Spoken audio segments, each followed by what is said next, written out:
Gracias por mantener la sintonía de Impacto Jurídico y más por Soberanía Popular TV. Tal como señalamos en este programa, se viste de lujo, señores. Hoy tenemos un invitado internacional. Él es economista dominicano, salvadoreño, graduado de la Universidad Autónoma de Santo Domingo y con 37 años de experiencia en labores de investigación económica y social. En la Universidad Tecnológica de El Salvador impartió las materias de macroeconomía 1 y 2. También ha laborado en diversos centros de investigación de El Salvador y en el programa de la Unión Europea de Apoyo a Refugiados del Conflicto Armado en Centroamérica. Es miembro de la Junta Directiva del Colegio de Profesionales de Ciencias Económicas de El Salvador, institución que le otorgó en el año 2015 el Premio de Economista e Investigador. Es autor de varios libros, tales como Disputas en el CAFTA, Declive de la hegemonía de Estados Unidos, El sistema de pensiones y emigración y remesas en El Salvador. En febrero de este año, la Embajada Dominicana de El Salvador le otorgó el diploma de Ciudadano Dominicano Destacado en El Salvador y ejemplo para la comunidad en su desempeño profesional y humano. Hoy lo tenemos de visita en el país, invitado por la Cámara de Diputados, donde ofreció una magistral conferencia sobre lo que tiene al mundo hoy día en atención, y es el conflicto entre Rusia y Ucrania. Y como el programa Impacto Jurídico y más desea compartir con la teleaudiencia los temas de actualidad y de la mano de un experto, nos valimos de una relación muy cercana a nuestro invitado y aquí lo tenemos en la tarde de hoy. Bienvenido, doctor Augusto Ascensión. Un honor tenerle doblemente en el país y en este programa. Muchas gracias, Amarili, por la invitación que me han hecho a participar en este programa. Es un gusto para mí estar con ustedes. Se lo agradezco mucho. Aprovechando tu presencia, César, nos gustaría, partiendo de la especialización que manejas como economista y conocer mucho de geopolítica a propósito de la pandemia que ha estremecido al mundo, ¿cómo ha repercutido en el sector MIPYMES? Si combinamos la inestabilidad hoy día también con el precio de los carburantes, ¿podremos sobrevivir las MIPYMES? Bueno, en las micro pequeña empresas y las medianas también, bueno, y las grandes, pero las grandes tienen otras condiciones, tienen más capacidad por su tamaño, su capital, su acceso al crédito, pero la mayoría de las empresas están teniendo impacto negativo del conflicto, incluso desde antes del conflicto, sobre todo por el incremento del precio del petróleo, que conduce a un incremento de los combustibles y de la energía. Y el incremento de los combustibles y de la energía significa costos de producción más altos. Entonces hay un alza en los costos para todos los negocios. Además, este incremento de los combustibles y de la energía y también de los insumos industriales y agrícolas conduce a un incremento de precios en la economía, es decir, dispara la inflación, que en el caso de República Dominicana este año podría llegar a 12%, porque va en 2% hasta febrero. Antes de la guerra ya estaba en 2%, la tendencia es a 12%. No necesariamente, puede ser menos o más. Pero el incremento de la inflación, el año pasado fue 7.5%, reduce la capacidad de consumo de la gente, de la población. Una persona que tiene un ingreso fijo y sobre todo un ingreso bajo, tiene menos capacidad de enfrentar el problema del alza de precios. Entonces, o reduce el consumo de una cantidad de productos o puede decidir incluso no consumir algunas cosas para mantener lo básico. Entonces, la caída del consumo afecta a los negocios, porque eso significa que afecta a las ventas. Los negocios enfrentan alza de precios, de costos y problemas de venta por la depresión del consumo privado. La mayoría de la gente tiene ingresos bajos. La variable de consumo más grande del país es el salario. Y la segunda son las remesas. El salario aquí nos sube mucho, no es muy alto, y las remesas este año llevan una tendencia negativa. Llegan una tendencia a caer 13% con respecto al año pasado. El dato hasta febrero. depende mucho de lo que pasa en Estados Unidos, de donde viene el 85% de la remesa, y de Europa, donde viene el 9%. Si en Europa, que hay una crisis, porque hay una guerra que está afectando a todo el continente, disminuye la remesa, el consumo de la población dominicana baja. Las remesas que vienen de Europa andan por $1.000 millones, de los 8.000 y pico que recibe el país, de los 10.000 y pico, con perdón, andan por los 1.000 millones. Eso puede tener una baja. Entonces, esa es una variable de consumo. La otra variable de consumo son las pensiones, que sabemos que son bajas y nadie la está aumentando. Y la otra es el crédito. Y el crédito, estoy hablando de variables de consumo privado de las personas. Su salario, su pensión, remesas o crédito. Y el crédito podría verse afectado si la inflación persiste, porque la tasa de interés tendría que subir. Si tenemos una inflación alta, los bancos van a subir la tasa de interés que pagan sobre los ahorros, para que no haya una retirada de ahorros, y la que van a cobrar por los préstamos. Entonces eso afecta a una persona que tiene un crédito, la capacidad de consumo. Tiene que destinar más dinero a pagar ese crédito. Entonces, para las empresas hay dos problemas: el alza de costos y el menor consumo de la población, porque se deterioran las variables de ingreso. Otro problema que yo siento para la pequeña empresa y las micro es que si sube la tasa de interés, entonces el crédito se le va a hacer más difícil. La mayoría de las micro y pequeñas empresas no reciben crédito del sector formal. Eso lo sabemos. El crédito está concentrado en las grandes empresas, en las medianas. Pero hay un determinado nivel de crédito. El Banco Central podría subir la tasa de interés y eso significa crédito más caro para los pequeños negocios o no tener acceso a aquellas que tienen algún acceso. Esa es otra afectación. La otra afectación es la entrada de productos importados que compita con la producción nacional. Justamente tenemos ese problema ahora. Sí, si se quitan los aranceles a una serie de productos para enfrentar la inflación, que esa puede ser la lógica del gobierno, entonces vamos a tener competencia de importaciones de bienes de consumo. Pero aunque no quiten los aranceles, los costos internos están subiendo mucho por la inflación, por la energía, por los combustibles, y pueden subir por los intereses. Y aún sin quitar los aranceles, el producto importado podría competir mejor. Hay que tener un poco de cuidado con esta situación, porque el país tiene importaciones de bienes de consumo más o menos por $7.000 millones. Es una cifra muy alta. El resto de materia prima y bienes de capital es muy alta. Y entonces ahí hay una presión para las importaciones, para las MIPYME. La mayoría de las micro y pequeñas empresas no exportan, la mayoría no exportan, pero las que exportan también pueden tener problemas, sobre todo las medianas, porque el incremento de costos internos les reduce competitividad en el mercado internacional. Okay. Si la inflación nuestra es más alta que la de Haití, donde se vende algo, o que la de Estados Unidos, en este momento no es más alta que la de Estados Unidos, pero podría llegar a serlo. Entonces hay una pérdida de competitividad y las pocas que exportan pueden perder mercados en el exterior. De manera que hay muchas amenazas con esta guerra. Se necesita que el gobierno tome medidas para apoyar a este sector. Ahora, todo esto depende de qué tanto se prolongue el conflicto. Tampoco quiero plantear una idea de catástrofe, porque la guerra puede tener un desenlace pronto y volverse a cierta normalidad. Pero las tendencias no son buenas. Sí, César, precisamente la pregunta que le quería hacer va encaminada a este último razonamiento que usted ha hecho. Después de usted siendo un experto en el tema del conflicto entre Ucrania y Rusia, y usted ver la situación que se ha desatado tanto en Kiev como en Yarkov, ¿usted opina realmente que estamos frente a una posible tercera guerra mundial? ¿Cree usted que se vaya a utilizar armas nucleares en este conflicto? Y de ser así, ¿usted podría, dentro de su experiencia, proyectar qué tiempo entiende usted que este conflicto se podría extender y cómo podría afectar ya, si se extendiera, la economía no solamente en República Dominicana, sino a nivel global?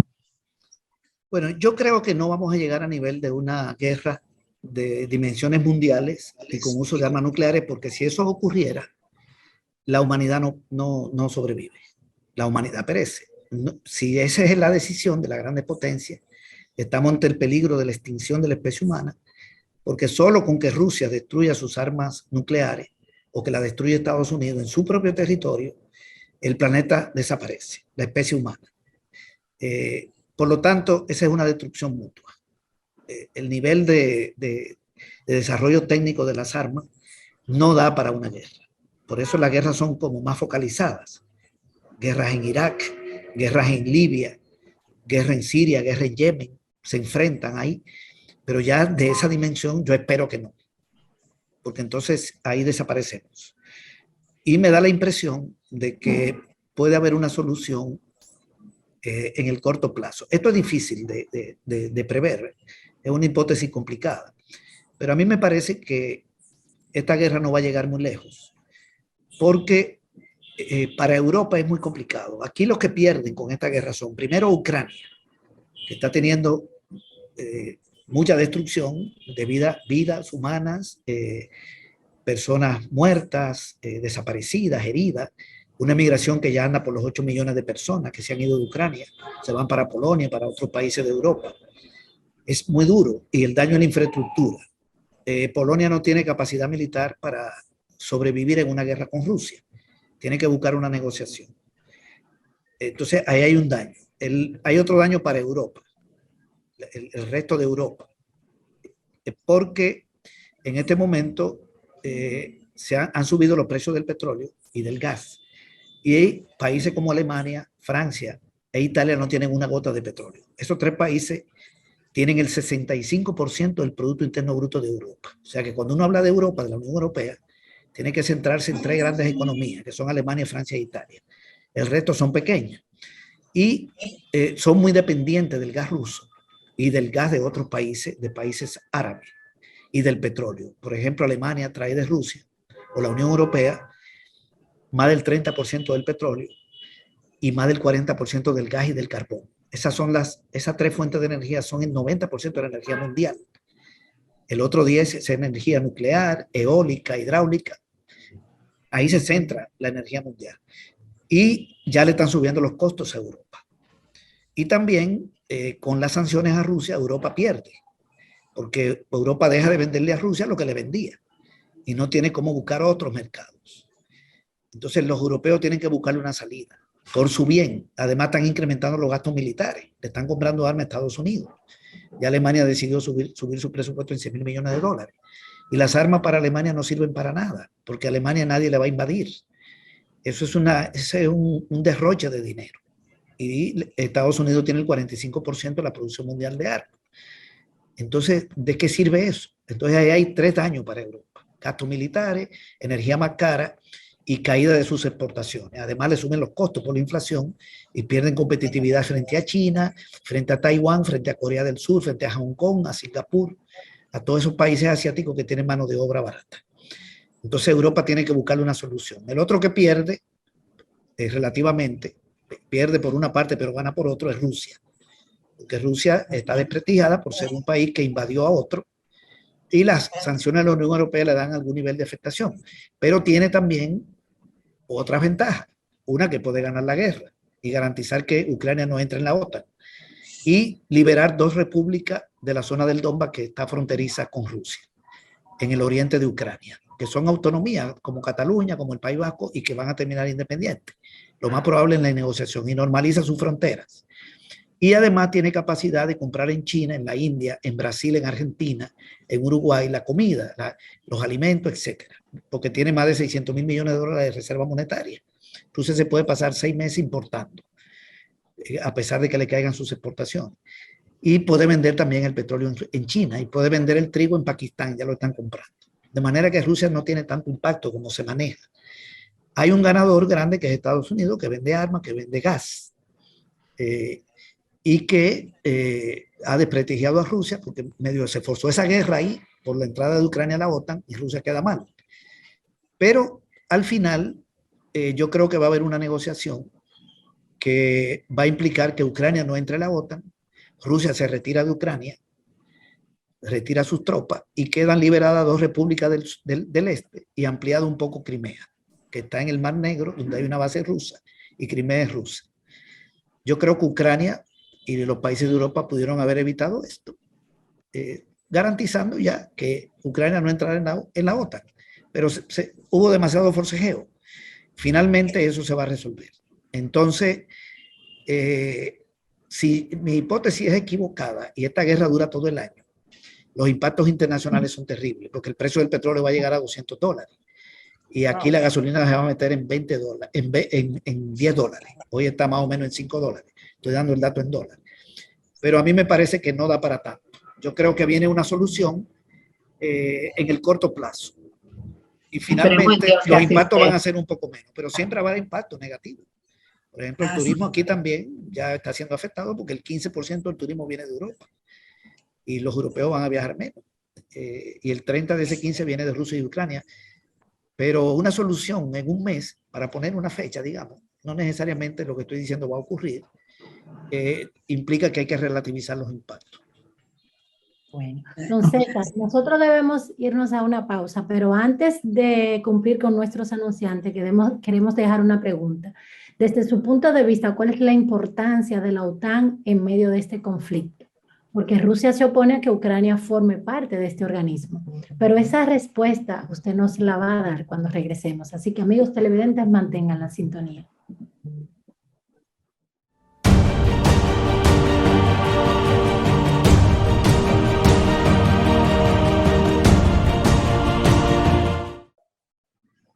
Gracias, amigos televidentes, por mantener la sintonía. Antes de irnos a la pausa, dejamos una pregunta en el aire para nuestro invitado sobre la importancia de la OTAN en medio de este conflicto. La OTAN es una alianza militar de Estados Unidos con Europa. También está Canadá en la OTAN. Se creó después de la Segunda Guerra Mundial en respuesta a una alianza militar también que tenía la Unión Soviética de aquella época con países de Europa del Este, que se llamaba el Pacto de Varsovia.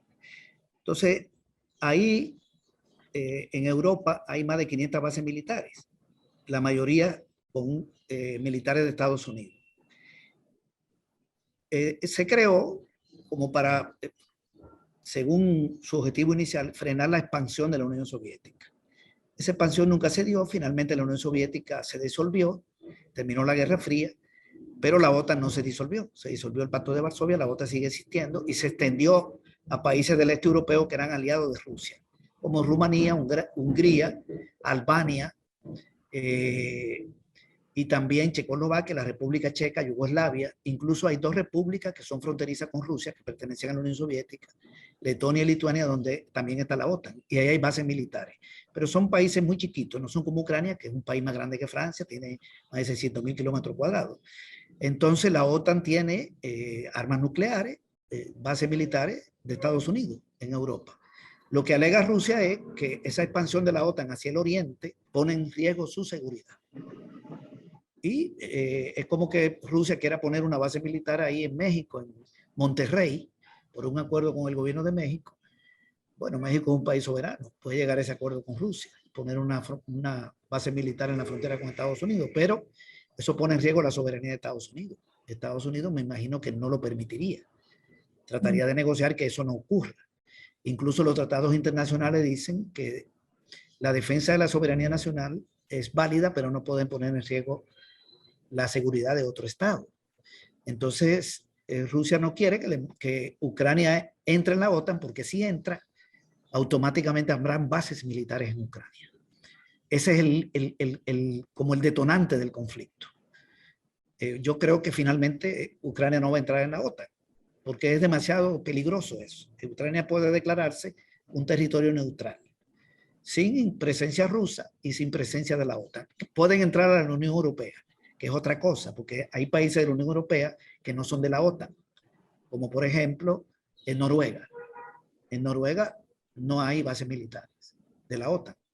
Entonces, están cerca de Rusia, ahí en la península escandinava. Pero no, los rusos no tienen ninguna preocupación por eso. Entonces, ese es el lío que hay ahí en términos de seguridad. Augusto, ¿qué nos espera a nosotros como República Dominicana a corto o mediano plazo en medio de este conflicto que estamos señalando? Bueno, en el corto plazo, aquí el impacto está por el lado de la inflación, que ya la tenemos, por el encarecimiento de los combustibles. Si la guerra sigue, nos espera un aumento de los combustibles, porque el petróleo se va a hacer caro, más caro. ¿Por qué se hace más caro? Porque Rusia es el segundo productor mundial de petróleo y es el octavo en reserva. Ucrania también tiene petróleo. Y los países árabes no van a aumentar, ni Venezuela, la producción. Ya ellos tomaron esa decisión, que tienen el 60% de la oferta mundial. Entonces se va a encarecer el petróleo, porque están en guerra países petroleros. Y eso significa para nosotros combustible y energía más cara. También los derivados del petróleo, como la urea, el sulfato de amonio que sirven para la agricultura, se van a seguir encareciendo. Y eso encarece los costos del sector agropecuario, que ya están muy altos. Ese es otro impacto. La inflación afecta el poder adquisitivo de la población, baja el consumo y afecta la venta de las empresas. Y el alza de costo les resta competitividad a las exportaciones dominicanas y puede generar más competencia de importación. Eso afecta el aparato productivo nacional.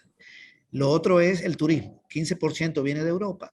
Habría una afectación. De Estados Unidos no va a dejar de venir, porque Estados Unidos no está siendo afectado por la guerra. Pero sí de Europa. Y las remesas, una parte que viene de Europa, y la inversión extranjera.